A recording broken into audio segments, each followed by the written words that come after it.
Hello my dear students. আজি আমি এটা নতুন টপিক যেটো ক্লাস 9 ৰ বৰ ইন্টাৰেস্টিং পয়েম হয় The Road Not Taken আৰু ইয়াৰ কবি হৈছে ৰবাৰ্ট ফ্ৰষ্টে লিখা The Road Not Taken নামৰ বৰ ইন্টাৰেস্টিং কবিতা আজি লব ওলাইছো আৰু কবিতাটো স্টাৰ্ট কৰাৰ আগতে আমি কবিতাৰ ওপৰত কেইখাৰিমান কবিতাৰ বিষয় আৰু কবিৰ বিষয় লিখা আছে হেতু আগত চাই লওঁ This well-known poem is about making choices and the choices that shape us. Is it well-known? মানে একদম সবে জানা বিখ্যাত কবিতাটো কিহৰ বিষয় লিখা আছে ইয়াত আমাৰ পছন্দৰ বিষয় লিখা আছে আমি যেতিয়া দুটা বস্তু বা দুটা অল্টাৰনেটিভ পাওঁ তেতিয়া দুটাৰ মাজত এটা চুজ কৰিব লাগে সেই চয়েসৰ কথা কোৱা হৈছে কবিতাটোত and the choices that shape us আৰু সেই পছন্দ বা সেই চয়েসে আমাৰ কি কৰে আমাৰ জীৱন গঢ়ে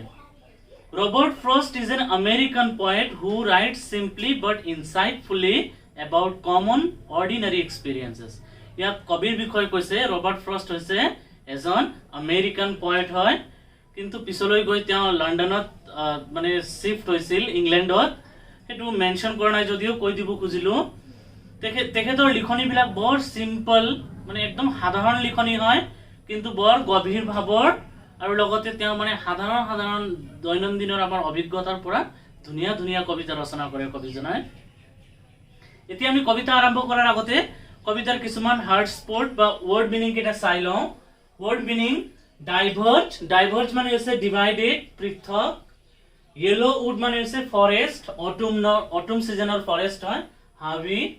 আন্ডাৰগ্ৰোথ স্মল প্লান্টস বুশেস যেটো জোপোহা গছ বুলি কোৱা হ'ব অসমীয়াত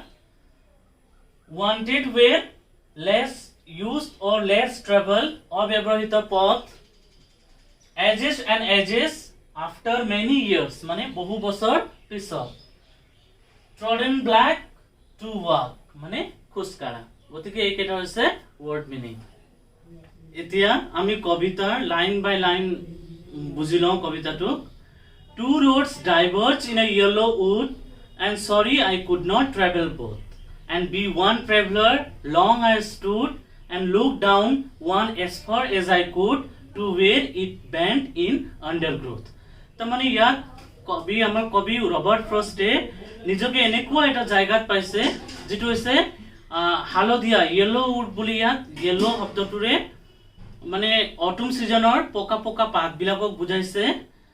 তো এনেকুৱা এটা হালধীয়া হাবিত নিজকে পাইছে যত গৈ এটা ৰাস্তা দুটা ভাগত ভাগ হৈছে ইয়াৰ ডাইভাৰ্জ বুলি কোৱা পিকচাৰত দেখিব পৰা এনেকুৱা দুটা ভাগত ভাগ হৈছে আৰু আমাৰ পয়েট আহি ঠিক এই জায়গাত কবি আহি আমাৰ উপস্থিত হৈছে sorry I could not travel both and be one traveler আৰু কৈছে যে মই একেটা সময়ত মই দুটা ৰাস্তাত যাত্ৰা কৰিব নোৱাৰো একজন পথিক হিচাপে বা এজন ট্ৰেভেলাৰ হিচাপে বা এজন যাত্ৰী হিচাপে মই একেটা সময়ত দুটা ৰাস্তা বা দুটা ৰোডে মই বাছিব নোৱাৰো and be one traveler long I stood and looked down one as far as I could to where it bent in the undergrowth আৰু মই গতিকে মই ইয়াতে থিয় হৈছো আৰু মই যিমান দূৰ পাৰো চাইছো ৰাস্তাটো কিমান দূৰ গৈছে কিন্তু কি হৈছে এটা সময়ত গৈ লিখকৰ ভিজন যেটো এটো ব্ল্যাঙ্ক হৈ গৈছে কাৰণ এটা লিমিটেশন থাকে তাতকৈ বেছি তো আমি দেখিব নোৱাৰো আৰু ৰাস্তাবিলাক গৈ বলে কত মিলিছে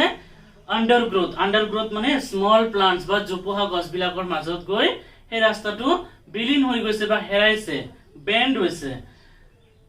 এতিয়া আমি সেকেন্ড স্টেঞ্জত আহো then took the other just as fair তাৰ পিছত মই দ্বিতীয় ৰাস্তাটো দেখিলো সেই ৰাস্তাটো মই ভাল দেখিলো অলপ and having perhaps the better claim আৰু হেতু আছিল কি better claim মানে more appealing আছে মানে প্ৰথম ৰাস্তাত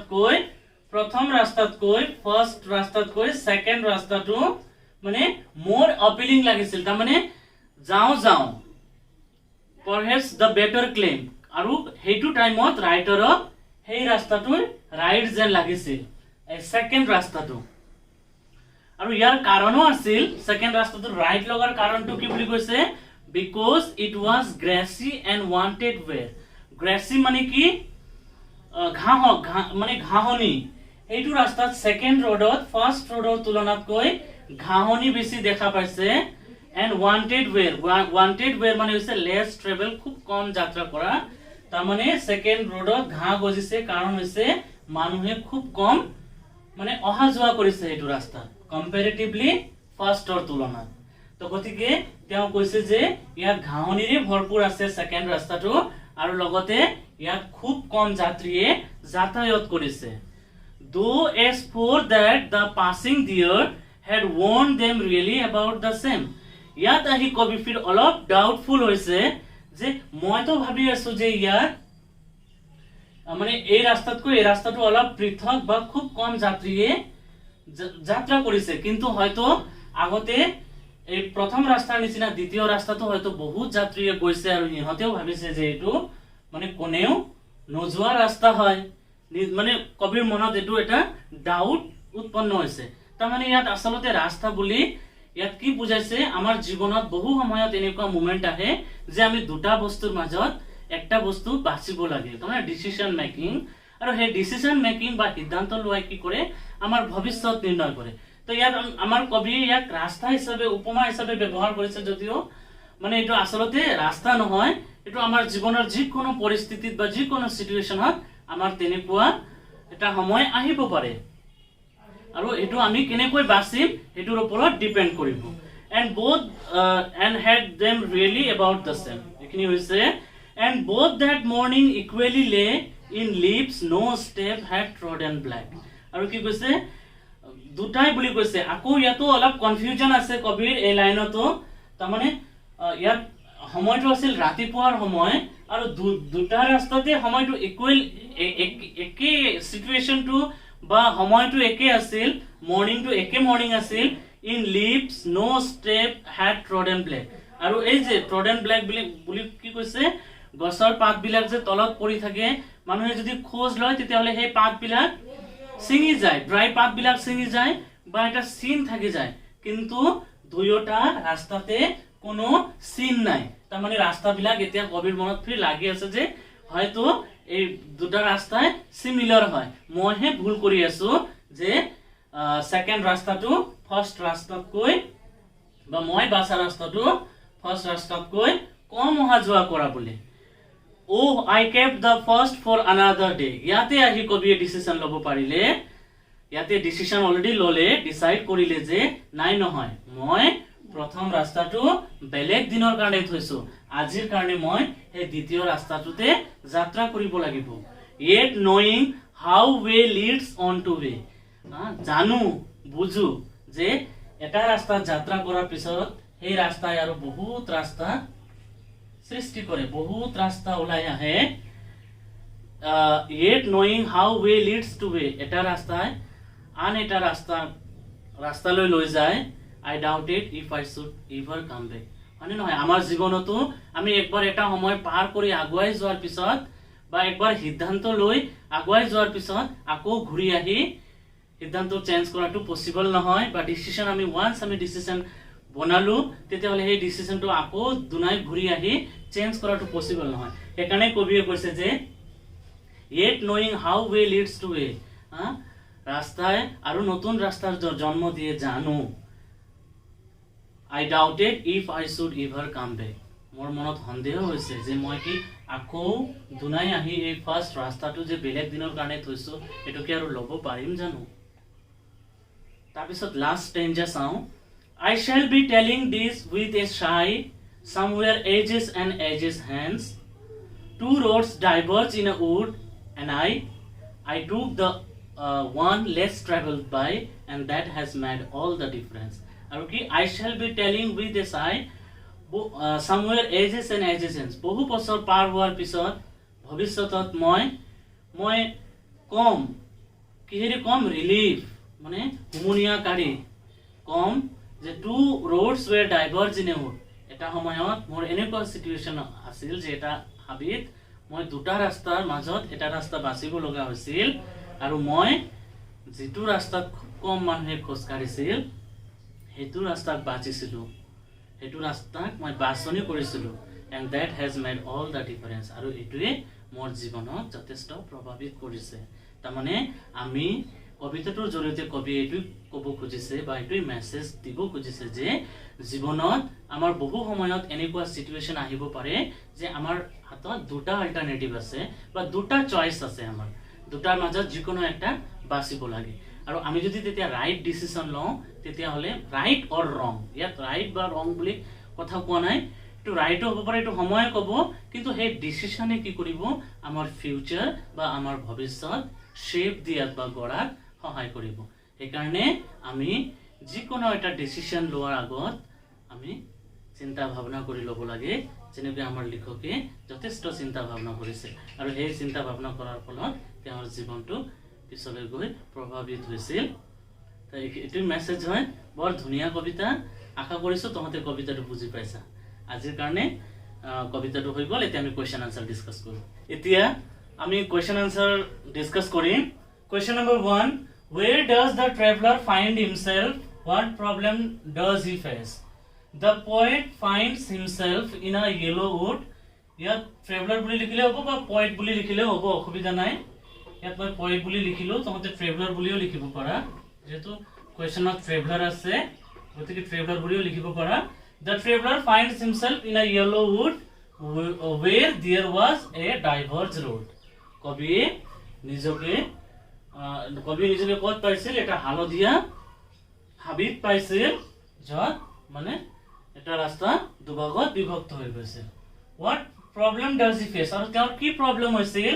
He faces problem to make decision that which road he has to take. আৰু তেওঁৰ প্ৰবলেম হৈছিল ডিসিশন মেকিংৰ ক্ষেত্ৰত যে তেওঁ কোনটো ৰোড লব সিদ্ধান্ত লবলৈ তেওঁৰ কষ্ট হৈছিল যে তেওঁ কোনটো ৰাস্তা বাছিব আমি কোৱেশ্চন নম্বৰ 2 ডিসকাস কৰো কোৱেশ্চন নম্বৰ 2 কি লিখা আছে discuss what these phrases mean to you a yellow wood মানে কি forest of autumn season it symbolizes old age তার মানে autumn season বা শরৎ কালৰ মানে ফৰেষ্ট হয় মানে হাবি শৰৎ কালৰ হাবি যিয়ে বাৰ্ধক্য মানে সিম্বলাইজ কৰিছে অসমীয়াত লিখি নিদিলো বস্তুটো ইংলিশতে আহে ওয়াৰ্ড মিনিং লিখিবৰ কাৰণে গতিকে ইংলিশতে অসমীয়াত অকল বুজি লোৱা grassy and wanted way the road was full of grass and less travel grassy and wanted way মানে কি grassy মানে হৈছে full of grass আৰু wanted way less travel Number 3 the passing there মানে কি walking there মানে খুসকারা leaves no step has trodden black yet no step has trodden black মানে কি leaves falling on the road রাস্তাত পাত বিলাক পৰি আছে and no sign of footsteps on it আৰু তাত কোনো পদচিহ্ন বা ভৰিৰ খোজ নাই Question number 5 how way leads on to way to মানে কি হ'ব The way one road is connected to other একটা রাস্তা আৰু এটা ৰাস্তাৰ লগত যে কানেকশন হয় একটা ৰাস্তা আৰু বেলেগ ৰাস্তাক লিড কৰে এটোই বুজোৱা হৈছে এতিয়া আমি কোৱেশ্চন নম্বৰ 3 ডিসকাস কৰো Is there any difference between the two roads as the poet describes them কবিয়ে বৰ্ণনা কৰা মতে ৰাস্তা দুটাৰ মাজত কিবা পাৰ্থক্য আছিল নেকি In stanzas 2 and 3 stanza 2 আৰু 3 এর মতে নো आंसर কি হ'ব নো there is no difference between the two roads as the poet describes them কবিয়ে উল্লেখ কৰা মতে দ্বিতীয় আৰু তৃতীয় স্ট্যান্ডাৰ মতে ৰাস্তা দুটাৰ মাজত কোনো পাৰ্থক্য নাছিল আসলে যেটো কবিয়ে ভাবি লৈছিল যে ৰাস্তা দুটা বেলেগ হয় একটা কম খুসকাৰা আৰু এটা বেছি মানুহৰ অহাযোৱা হোৱা বুলি কৈছিল আৰু in the last two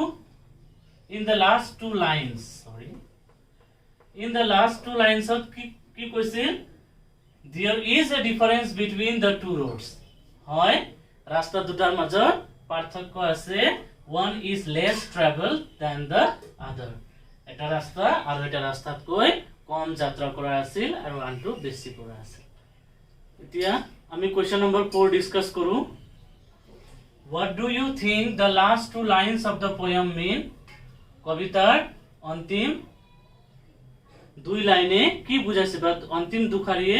কি বুঝাইছে The last two lines mean about the reality of life where we have to make choices and that choice shapes our future কি কৈছে কবিতাটোৰ অন্তিম দুখাৰীয়ে জীৱনৰ ৰিয়েলিটি বা বাস্তৱিকতাক বুজাইছে, য'ত আমি কি কৰিব লাগে, দুটা বস্তুৰ মাজত কেতিয়াবা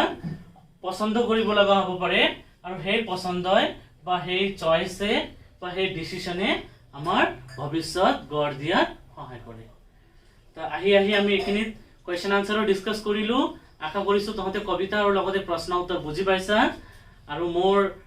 আকৌ নতুন ভিডিঅ' পাবৰ কাৰণে ক্লাছ 9ৰ এইটো ফাৰ্ষ্ট ভিডিঅ' হয়,